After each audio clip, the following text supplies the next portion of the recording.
ನಮಸ್ಕಾರ. ಸಂಯುಕ್ತ Karnataka news at 7ಗೆ ಸ್ವಾಗತ. ನಾನು ನಿಮ್ಮ ಬಸವರಾಜ್ ಗೌಡ ಪಾಟೀಲ್.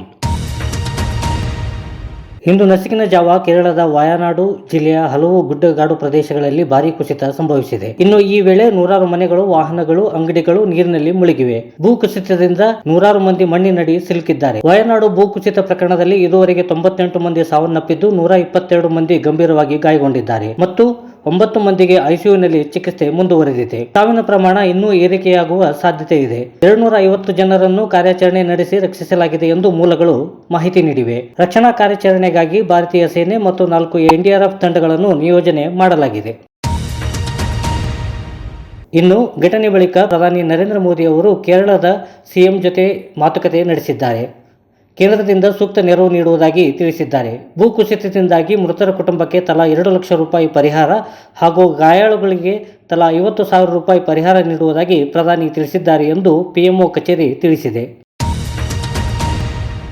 ಕೇರಳದ ವಯನಾಡು ಜಿಲ್ಲೆಯಲ್ಲಿ ಸಂಭವಿಸಿದ ವಿನಾಶಕಾರಿ ಭೂಕುಸಿತದಿಂದ ಹಾನಿಗೊಳಗಾದವರಿಗೆ ಕೇಂದ್ರ ಸರ್ಕಾರ ತುರ್ತು ನೆರವು ಮತ್ತು ಪರಿಹಾರವನ್ನು ಬಿಡುಗಡೆ ಮಾಡುವಂತೆ ವಿರೋಧ ಪಕ್ಷದ ನಾಯಕ ರಾಹುಲ್ ಗಾಂಧಿ ಅವರು ಕೇಂದ್ರ ಸರ್ಕಾರಕ್ಕೆ ಮನವಿ ಮಾಡಿದ್ದಾರೆ. ಲೋಕಸಭೆಯನ್ನು ಉದ್ದೇಶಿಸಿ ಮಾತನಾಡಿದ ಅವರು, ದುರ್ಬಲ ಪ್ರದೇಶಗಳಲ್ಲಿ ಹೆಚ್ಚುತ್ತಿರುವ ನೈಸರ್ಗಿಕ ವಿಪತ್ತುಗಳನ್ನು ತಗ್ಗಿಸಲು ಸಮಗ್ರ ಕ್ರಿಯಾ ಯೋಜನೆಯ ಅಗತ್ಯವನ್ನು ಒತ್ತಿ ಹೇಳಿದರು. The Honorable Defence Minister and the Chief Minister of Kerala, I request the Union Government to extend all possible support for rescue and medical care, immediate release of the compensation to deceased people if that compensation can be increased as well, restore vital transport and communication lines, set up relief at the earliest and prepare a roadmap for the rehabilitation of the affected families. Okay. Even as I speak, the threat of landslides looms over many areas in Wayanad and the Western Ghats. Our country has witnessed an alarming rise in the landslides in the last few years. There is an urgent need for mapping of landslide-prone areas and to take up mitigation measures and an action plan to address the growing frequency of natural calamities in the ecologically fragile region. Thank you. ಕಳೆದ 20 ದಿನಗಳ ಹಿಂದೆ ನಾನು ಧಾರವಾಡದಲ್ಲಿ ಈ ಥರ ಆಗುತ್ತೆ ಅಂತ ಹೇಳಿದ್ದೆ ಎಂದು ಕೋಡಿಮಠದ ಶಿವಯೋಗಿ ರಾಜೇಂದ್ರ ಸ್ವಾಮೀಜಿ ಹೇಳಿದ್ದಾರೆ. ಬೆಳಗಾವಿಯಲ್ಲಿ ಮಾತನಾಡಿರುವ ಅವರು, ಈ ಮುಂಚೆಯೇ ನಾನು ಹೇಳಿದ್ದೆ, ಮಳೆ ಆಗುತ್ತೆ, ಗುಡ್ಡ ಉರುಳುತ್ತೆ, ಜನರು ಸಾಯುತ್ತಾರೆ. ನನ್ನ ಪ್ರಕಾರ ಅಮಾಸೆಯವರೆಗೆ ಮಳೆ ಇರುತ್ತೆ, ಬಳಿಕ ಬೇರೆ ಭಾಗಕ್ಕೆ ಹೋಗುತ್ತೆ. ಇದು ಕ್ರೋಧಿನಾಮ ಸಂವತ್ಸರ. ಕ್ರೋಧ ಅಂದರೆ ಸಿಟ್ಟು. ಇದರಲ್ಲಿ ಒಳ್ಳೆಯದು ಕೆಟ್ಟದ್ದು ಇದೆ. ಆ ಪೈಕಿ ಕೆಟ್ಟದ್ದೇ ಜಾಸ್ತಿ ಇರುತ್ತೆ. ರೋಗ ರುಜಿನಗಳು ಹೆಚ್ಚಾಗುತ್ತವೆ ಅಂತ ಹೇಳಿದ್ದೆ. ಭಾರತದಲ್ಲಿ ಅಂತ ಅಷ್ಟೇ ಹೇಳಿರಲಿಲ್ಲ, ಜಾಗತಿಕ ಮಟ್ಟದಲ್ಲಿ ಕೆಲವು ರಾಜ್ಯಗಳು ಮುಳುಗುತ್ತವೆ ಅಂತ ಹೇಳಿದ್ದೆ.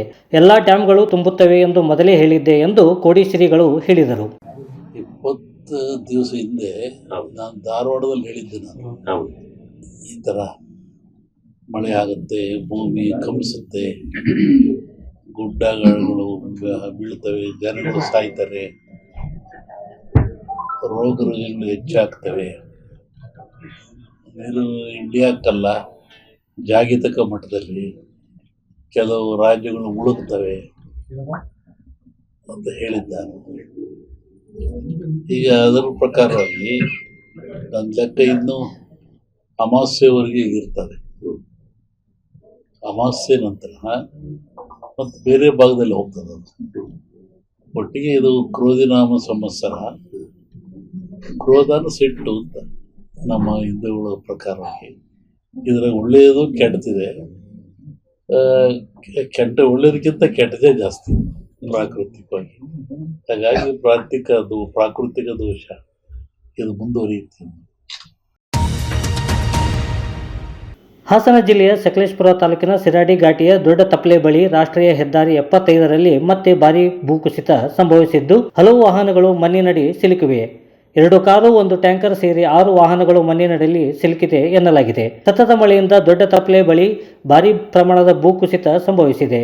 ಹೀಗಾಗಿ ಕೇವಲ 2 ವಾರಗಳ ಅಂತರದಲ್ಲಿ ಈ ಘಾಟ್ನಲ್ಲಿ 2ನೇ ಬಾರಿಗೆ ವಾಹನ ಸಂಚಾರ ಸ್ಥಗಿತಗೊಳಿಸಿದಂತಾಗಿದೆ. ಜಾರ್ಖಂಡ್ನಲ್ಲಿ ಇಂದು ಬೆಳಗಿನ ಜಾವ ಹೌರಾ ಮುಂಬೈ ಮೇಲ್ ಎಕ್ಸ್ಪ್ರೆಸ್ ರೈಲು ಹಳಿ ತಪ್ಪಿದ ಘಟನೆ ನಡೆದಿದೆ. ಈ ಘಟನೆ ವೇಳೆ 18 ಬೋಗಿಗಳು ಹಳಿ ತಪ್ಪಿವೆ. ರೈಲು ಹೌರಾದಿಂದ ಮುಂಬೈನ ಛತ್ರಪತಿ ಶಿವಾಜಿ ಟರ್ಮಿನಲ್ವರೆಗೆ ತೆರಳುತ್ತಿತ್ತು. ಘಟನೆಯಲ್ಲಿ 2 ಮೃತಪಟ್ಟಿದ್ದು ಹಲವರು ಗಾಯಗೊಂಡಿದ್ದಾರೆ. ರಕ್ಷಣಾ ಮತ್ತು ಪರಿಹಾರ ಕಾರ್ಯಗಳು ಭರದಿಂದ ಸಾಗಿದ್ದು ರೈಲ್ವೆ ಅಧಿಕಾರಿಗಳು ಸ್ಥಳದಲ್ಲಿ ಧಾವಿಸಿದ್ದಾರೆ. ಈ ಮಾರ್ಗದಲ್ಲಿ ರೈಲು ಸಂಚಾರ ವ್ಯತ್ಯಯವಾಗಿದ್ದು ಹಲವು ರೈಲುಗಳ ಸಂಚಾರ ರದ್ದಾಗಿದೆ ಮತ್ತು ಹಲವು ರೈಲುಗಳ ಮಾರ್ಗ ಬದಲಾವಣೆ ಮಾಡಲಾಗಿದೆ. ಪ್ಯಾರಿಸ್ನಲ್ಲಿ ನಡೆಯುತ್ತಿರುವ ಒಲಿಂಪಿಕ್ಸ್ ಕ್ರೀಡಾಕೂಟದಲ್ಲಿ ಭಾರತಕ್ಕೆ ಇಂದು ಮತ್ತೊಂದು ಕಂಚಿನ ಪದಕ ಲಭಿಸಿತು.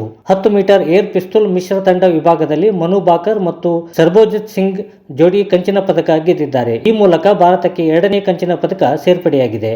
ಒಂದೇ ಒಲಿಂಪಿಕ್ಸ್ ಕ್ರೀಡಾಕೂಟದಲ್ಲಿ 2 ಕಂಚಿನ ಪದಕ ಪಡೆದ ಹಿರಿಮೆಗೆ ಮನು ಬಾಕರ್ ಪಾತ್ರರಾಗಿದ್ದಾರೆ.